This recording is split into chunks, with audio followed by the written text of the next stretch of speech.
Seção 2ª. Do Supremo Tribunal Federal. Artigo 101. O Supremo Tribunal Federal compõe-se de 11 ministros, escolhidos dentre cidadãos com mais de 35 e menos de 65 anos de idade, de notável saber jurídico e reputação ilibada. Parágrafo único. Os ministros do Supremo Tribunal Federal serão nomeados pelo Presidente da República, depois de aprovada a escolha pela maioria absoluta do Senado Federal. Artigo 102. Compete ao Supremo Tribunal Federal, principalmente, a guarda da Constituição, cabendo-lhe: Inciso 1º. Processar e julgar, originariamente, a ação direta de inconstitucionalidade de lei ou ato normativo federal ou estadual e ação declaratória de constitucionalidade de lei ou ato normativo federal.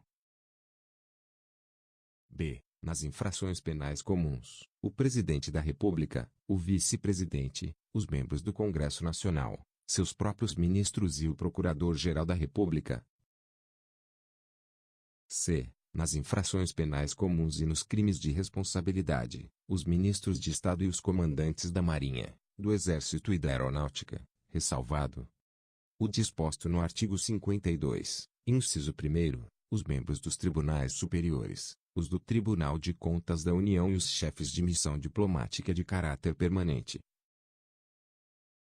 D. O habeas corpus, sendo paciente qualquer das pessoas referidas nas alíneas anteriores, o mandado de segurança e o habeas data contra atos do Presidente da República, das mesas da Câmara dos Deputados e do Senado Federal, do Tribunal de Contas da União, do Procurador-Geral da República e do próprio Supremo Tribunal Federal.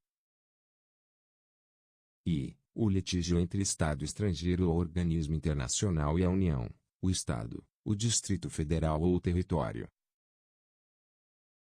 F. As causas e os conflitos entre a União e os Estados, a União e o Distrito Federal, ou entre uns e outros, inclusive as respectivas entidades da administração indireta. G. A extradição solicitada por Estado estrangeiro, H. Revogado. I. O habeas corpus, quando o coator for tribunal superior ou quando o coator ou o paciente for autoridade ou funcionário cujos atos estejam sujeitos diretamente à jurisdição do Supremo Tribunal Federal, ou se trate de crime sujeito à mesma jurisdição em uma única instância. J. A revisão criminal e ação rescisória de seus julgados. L. A reclamação para a preservação de sua competência e garantia da autoridade de suas decisões. M. A execução de sentença nas causas de sua competência originária, facultada a delegação de atribuições para a prática de atos processuais. N. A ação em que todos os membros da magistratura sejam direta ou indiretamente interessados, e aquela em que mais da metade dos membros do tribunal de origem estejam impedidos ou sejam direta ou indiretamente interessados. U. Os conflitos de competência entre o Superior Tribunal de Justiça e quaisquer tribunais, entre tribunais superiores, ou entre estes e qualquer outro tribunal. P. O pedido de medida cautelar das ações diretas de inconstitucionalidade.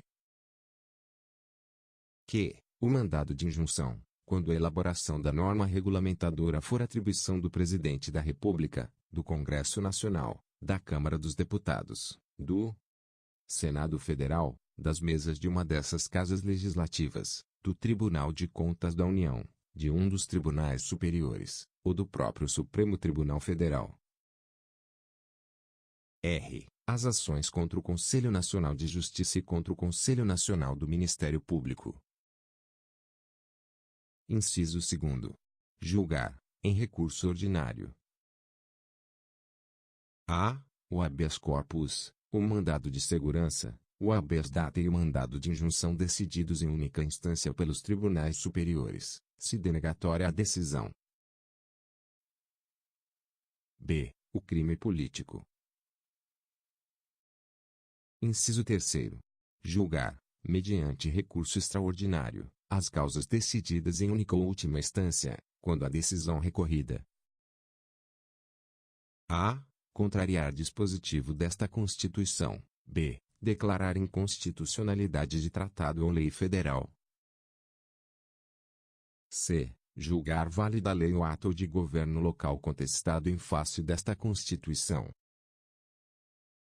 D. Julgar válida a lei local contestada em face de lei federal. Parágrafo 1º.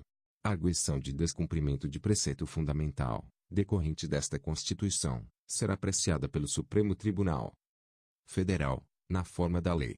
Transformado do parágrafo único em parágrafo 1º pela Emenda Constitucional nº 3, de 17/03/93. Parágrafo 2º.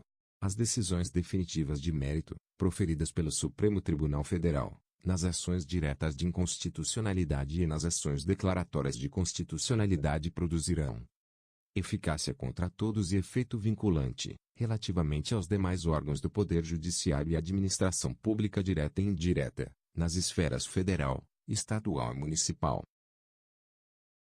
Parágrafo 3º. No recurso extraordinário, o recorrente deverá demonstrar a repercussão geral das questões constitucionais discutidas no caso, nos termos da lei, a fim de que o tribunal examine a admissão do recurso, somente podendo recusá-lo pela manifestação de 2/3 de seus membros,